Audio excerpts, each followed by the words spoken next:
Cryptography is a centerpiece of modern cybersecurity. Cryptography scrambles sensitive data with techniques like coded algorithms, signatures, and hashes to obscure it from all except intended recipients. But cryptography has an Achilles heel: the cryptographic math itself. You see, it takes a mathematical process to encrypt and decrypt data. The reason modern cryptography works today is because the math to reverse engineer an encryption key is too complicated for current computing to handle. For example, many well-established encryption algorithms depend on the difficulty of factoring large numbers with traditional computers. Ciphers are so time-consuming to break with computers that it's hardly worth the effort. Until now. Here, we'll discuss the basics of post-quantum cryptography and why it's of concern to security experts. To dig deeper on all things cybersecurity, visit our dedicated site at the link above or description below.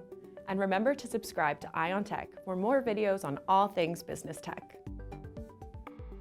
The emergence of quantum computers poses a serious risk to today's cryptography used in data storage and communication.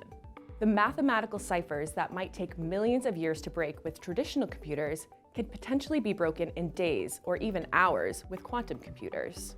This has spawned a new field called post-quantum cryptography, PQC, or quantum-resistant cryptography.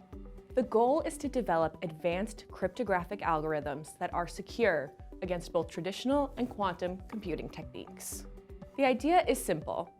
Quantum computers are incredibly effective at solving some types of mathematical algorithms, but not all. The goal for PQC is to develop and perfect new cryptographic algorithms that quantum computers cannot resolve effectively.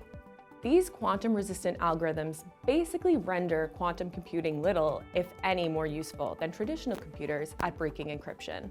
Other PQC approaches being considered include lattice-based cryptography, which uses mathematical constructs called lattices to encode data, such as the learning with errors family of algorithms.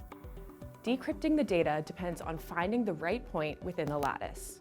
Isogeny-based cryptography, which uses mathematical constructs called isogenies for encryption, such as the supersingular isogeny Diffie-Hellman algorithm.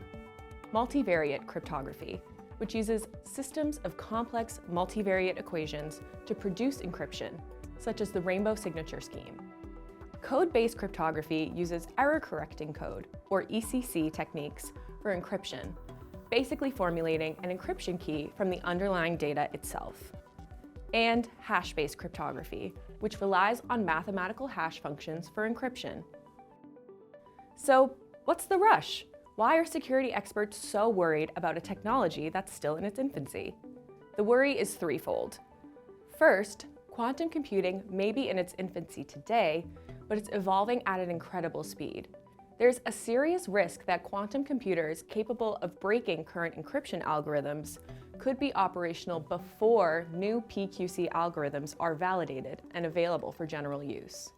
Second, the secrets protected with current encryption techniques can still be valuable for years into the future. Malicious actors could steal encrypted files today and then hold on to that data until a system emerges that can break the encryption later on. It's a tactic called harvest now, decrypt later. Third, tomorrow's PQC techniques will need to work everywhere, including smart cards, IoT devices, and even everyday connected appliances.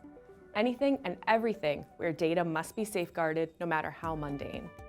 In the United States, the National Institute of Standards and Technology, or NIST, is already working to develop and standardize a new generation of PQC algorithms.